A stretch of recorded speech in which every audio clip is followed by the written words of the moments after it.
সাবেক সংসদ সদস্য নীলুফা চৌধুরী মনি। আমরা একটু আলোচনা করব সাম্প্রতিক সময়ে বিভিন্ন কারণে তুমুল বিতর্কিত হয়েছেন উপদেষ্টা পরিষদের অন্যতম সদস্য, ছাত্র প্রতিনিধি হিসেবে যে দুইজন রয়েছেন তার মধ্যে একজন আসিফ মাহমুদ সজীব ভুঁইয়া। নীলুফা চৌধুরী মনি, আপনার কাছে আমার আহ শুরুতেই যেটি জানতে চাওয়া, তার এলাকায় যে ন্যাক্কারজনক ধর্ষণ কাণ্ডটি ঘটলো, একজন হিন্দু সম্প্রদায়ের নারীকে যেভাবে ধর্ষণ করা হলো এবং সামাজিক যোগাযোগ মাধ্যমে ছড়িয়ে দেওয়া হলো, সেটির বিষয়ে আসিফ মাহমুদ সজীব ভুঁইয়া তিনি অভিযোগ জানাতে চেয়েছেন বা জানিয়েছেন যে এর সঙ্গে বিএনপি নেতারা জড়িত, এবং একই সঙ্গে তার আরো একটি কর্মকাণ্ড আমাদের নজরে এসেছে। তুমুল আলোচনা সমালোচনা চলছে, বিমানবন্দরে আহ আগ্নেয়াস্ত্রের গুলি ভর্তি ম্যাগজিন তার লাগেজ থেকে উদ্ধার হয়েছে। আপনার কোনো প্রতিক্রিয়া এই বিষয়ে? ধন্যবাদ আপনাকে, যারা শুনছেন আমার শুভেচ্ছা। দেখেন, দুইটা ঘটনাই পান্না ভাই ভীষণভাবে ন্যাক্কারজনক, জঘন্যতর। একটা ঊর্ধ্বতন জায়গায় থাকলে একটা মানুষের কি কি করা উচিত এটাও তারা যদি ভুলে যায়, তার কোন আইনটা লঙ্ঘন করা উচিত, কোন আইনটা পালন করা উচিত সেটা যদি ভুলে যায়, এবং আইন লঙ্ঘন করলে কি শাস্তি সেটা যদি ভুলে যায়, তাহলে এর চেয়ে দুঃখজনক আর কিছু হতে পারে না। এমন রাষ্ট্র আমরা চাই নাই। এই রাষ্ট্রটার জন্য আমরা সবাই মিলে প্রতিনিয়ত আমরা যুদ্ধ করি নাই। আমরা যখন থেকে যুদ্ধ করি তখন তাদের অনেকের জন্মও হয় নাই। সেই জায়গা থেকে আমি বলছি যে দেখেন, দুইটা ঘটনা আপনি যেটা বললেন, দুইটা ঘটনা তাকে নিয়ে। এই যে হিন্দু পরিবারের হিন্দু নারীটাকে যে ধর্ষণ করা হলো, এবং দেখেন এটা এই জায়গাটায় আমি বলতে চাই যে মব শুধু আইন নিজের হাতে তুলে নিয়ে অন্যকে ঘায়েল করা, অন্যকে মেরে ফেলা, অন্যকে আহত করা, রক্তাক্ত করাই শুধু মব না, এটাও এক ধরনের মব। যে এক জায়গার অন্যায়, অত্যাচার, নিপীড়ন, ধর্ষণ অন্যের ঘাড়ে তুলে দেওয়া। এই যে ফজর আলী যে লোকটা, সেই লোকটা আওয়ামী লীগের চামচা ছিল, আওয়ামী লীগের নেতা ছিল, আওয়ামী লীগ করতে সবাই জানে। সেইখানে তারা এবং অন্য একটা দল, ইসলামিক অন্য একটা দল মিলে যে প্রপাগান্ডা ছড়াচ্ছে বিএনপি কে নিয়ে, এটার জন্য বাংলাদেশকে জবাবদিহি করতে হবে একটা সময়। আমি এটার জন্য বিএনপি কিছু করবে আমি সেটা বলছি না, আমি বলছি এরকম অন্যায়কে ঢেকে রেখে অন্যের ঘাড়ে প্রবাহিত করলে দেশের কোনো মঙ্গল থাকে না, মঙ্গল হয় না। একটা নেককারজনক ঘটনাকে, এবং এটা আপনার কথা মাঝখানে একটু একটু প্রশ্ন করতেই হচ্ছে। আপনি নিজেও আওয়ামী লীগের নেতা বা কর্মী হিসেবে তাকে পরিচয় করিয়ে দেওয়ার চেষ্টা করেন, ধর্ষক ফজর আলীকে। কিন্তু আমরা যতদূর জানি সে আসলে অ্যাকচুয়ালি মাদক ব্যবসায়ী। যখন যে দল ক্ষমতায় থাকে সে দলের ছত্র ছায়ায় থাকার চেষ্টা করে। আওয়ামী লীগের সময় আওয়ামী লীগ নেতা বা কর্মী হিসেবে নিজেকে পরিচয় করানোর চেষ্টা করেছেন, আবার এখন এসে বিএনপি নেতা সাজার চেষ্টা করছেন।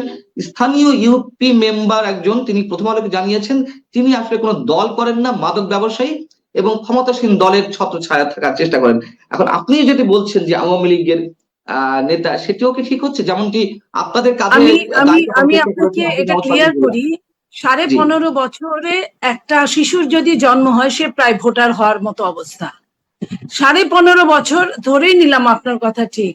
একটা দলের সুবিধা নিয়ে সেই দলের সাথে থেকে এই ধরনের মাদক ব্যবসায়ীরা, চোরাচালানকারীরা, অন্যায় অপকর্মকারীরা, এবং আপনি দেখেন যখন রাষ্ট্র চরমভাবে ক্রাইসিসের মুখে, তখন একটা সংখ্যালঘু শ্রেণীকে অত্যাচার করা, এটা কিন্তু আমি শুধু বলবো না যে শুধু তার এই যে সামনে যা পেয়েছে এই অন্যায়টা করেছে তা না, এইখানে সুদূর প্রসারী কোনো ষড়যন্ত্র থাকতে পারে, আমি এটাও বলতে চাই। এবং এই 15.5 বছরের কারণেই হয়তো বা আমি আপনাকে এটা বলেছি, আপনার কথা ঠিক হতে পারে, কারণ কিছু শ্রেণী আছে রাজনীতির ছায়াতলে থেকে, রাজনীতির স্লোগানে থেকে, রাজনীতির মিছিলে থেকে তারা নিজেকে এইসব জাহির করে এর আড়ালে নানা অপকর্ম করে। এটা যে করে নাই তার কোনো নিশ্চয়তা নেই। এবং যতগুলো পত্রিকা লিখেছে, যেমন ঢাকা টাইমস থেকে শুরু করে, কালের কণ্ঠ থেকে শুরু করে অনেক পত্রিকা প্রায় প্রথমে যা লিখেছিল ওখান থেকে সরে এসেছে তারা। সরকার যদি আইনের শাসন হাতে তুলে নিত, তাহলে আজকে এই পর্যন্ত যেতে পারতো না। ওই আপনার মাগুরার মেয়েটাকে, আয়েশাকে যখন ধর্ষণ করা হলো, যেভাবে তাকে হেলিকপ্টারে লাশ নিয়ে যাওয়া হলো, আমরা মনে করলাম অনেক কিছু হবে। দেখেন পান্না ভাই, আজকে কয় মাস চলে গেছে, সে তো এই দায়িত্ব এড়াতে পারে না। বরং আপনার সে বিমানবন্দরে যে ঘটনাটা ঘটেছে, একটা শিক্ষিত, একটা দায়িত্বশীল জায়গায় থেকে এই কাজটা সে কিভাবে করলো বাংলাদেশের পাসপোর্ট নিয়ে, এই কাজটা সে কিভাবে করলো যে সে একটা ম্যাগাজিন সহ গুলি সহ এয়ারপোর্ট থেকে সে বিদেশে যাচ্ছিল। apply করলো, হ্যাঁ। আমি এই বিষয়টা আসবো, তার আগে আমার আপনার কাছে আমার প্রশ্ন, আহ, এই যে রাজনৈতিক অভিযোগ চালাচালি করা বা একে উপর দোষ চাপিয়ে দেওয়া, আসলে যে ঘটনাটি ঘটেছে মূল জায়গা থেকে আমাদের দৃষ্টি অন্যদিকে সরিয়ে নেওয়ার একটা অপচেষ্টা কিনা? জি, মানে এটা বিগত সরকারের সময় হতো, মূল জায়গা থেকে একটা দৃষ্টি সরিয়ে দেওয়ার জন্য এই ধরনের অনেক প্রপাগান্ডা চলতো, এবং এই সরকারের সময়ও এই একই অবস্থায় আমরা দেখছি, প্রথম থেকেই দেখছি। এই সরকার তো প্রত্যেকটা জায়গায় ব্যর্থ, এবং এখন যে জিনিসগুলো দেখছি এগুলো কিন্তু প্রতিটা জিনিস জাস্ট খালি dot dot dot fill up করা, আপনার ওই খাঁচকাটা গল্পটার মতো পুরাটা লাইনে ডট ডট দিয়ে আপনার লাস্টে ফিল আপ করলো ওই খাঁচকাটা দিয়ে। তো আমাদের অবস্থাটা এমন যে আমরা যদি নিজে ভালো না হই, আমরা কখনোই দেশকে, জাতিকে, সম্প্রদায়কে আমরা ভালো করতে পারি না। তো এই জায়গায় তারা তো ভালো করার নিয়ত নিয়ে আসছিল, তারা তো যারা এসছিল তারা নিজেরা ভালো করার নিয়তে আসছিল, আইসা নিজেরাই এখন নিজেরাই মন্দ কাজে জড়িয়েছে। এবং প্রচুর পরিমাণে এই আসিফ মাহমুদ, তার সম্পর্কে আপনি দেখেন, তার সম্পর্কে তার এপিএস নিয়ে শত শত কোটি টাকার অভিযোগ উঠলো। এপিএস এর কি আপনার দুইটা মাথা তিনটা মাথা, যে তার মন্ত্রী না জানলে, তার উপদেষ্টা না জানলে সে কারি কারি টাকা আত্মসাৎ করে বিদেশে পাচার করতে পারে, বিদেশে বাড়ি করতে পারে, সুইস ব্যাংক ভরতে পারে? এটা কি এত সম্ভব, এতই সোজা? কিন্তু কিন্তু এই নিয়ে কোনো কথা হচ্ছে না। আপনি দেখেন যে এই যে গতকালকের যে ঘটনা সেটা নিয়ে কয়টা পত্র পত্রিকা, কয়টা কে আপনার বিবৃতি দিয়েছে, কখন দিয়েছে, কি দিয়েছে? বাংলাদেশের সংবাদপত্র এখনো যদি মেরুদণ্ড সোজা করে না দাঁড়াতে পারে, আপনার এই দেশের কোনো ফিউচার ভালো হওয়ার কোনো সম্ভাবনা নাই।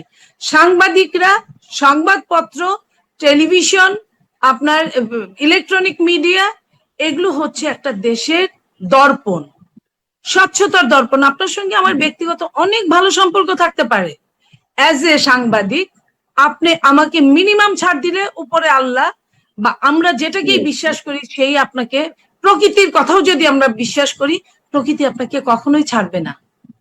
সেই ছাড় না দেওয়ার মানসিকতা থেকে যদি আমি আপনাকে প্রশ্ন করি, যে মিডিয়াগুলো তো আসলে মেরুদণ্ডহীন, হাতে গোনা দুই একটি ছাড়া নিঃসন্দেহে, এবং তারা সরকারের রক্তচক্ষুকে উপেক্ষা করতে পারে না, যেহেতু তারা এটিকে ব্যবসা হিসেবে নিয়েছে। বিএনপি যদি ক্ষমতায় আসে আমরা কি একই ধরনের চিত্র দেখবো না? খড়গহস্ত কি মিডিয়াগুলো গণমাধ্যমের উপরে নেমে আসবে না? আপনার বিএনপি এখন যা বলছে, আমি আমি আপনাকে খুবই আশাহত ভাবে একটা কথা বলছি, একদম সত্যি মন থেকে, যে একটা নিরপেক্ষ সরকার যার কিনা প্রত্যেকটা জায়গা থেকে সাপোর্ট ছিল, সরকার যেই হোক, ব্যক্তিগত পান্নার কোনো ব্যাপার না এখানে। এখানে ব্যাপারটা হচ্ছে সরকারে আসা নিয়ে কেউ প্রতিবাদ করে নাই, কেউ একটা টু শব্দ উচ্চারণ করে নাই। সেই সরকারটা পর্যন্ত চরমভাবে অসৎ যদি হয়, তাহলে আপনার মনে করেন একটা দল এতদিন বঞ্চিত, তারপরে সে একটা বড় দল হলে অনেকে অনেক টার্গেট নিয়ে আসে, পান্না ভাই। বিএনপি চেষ্টা করবে, কিন্তু সম্পূর্ণ 100 ভাগ পারবে কিনা আমি বলতে পারবো। আপনার এই সত্য বাঁচানোর জন্য অবশ্যই আপনাকে স্যালুট।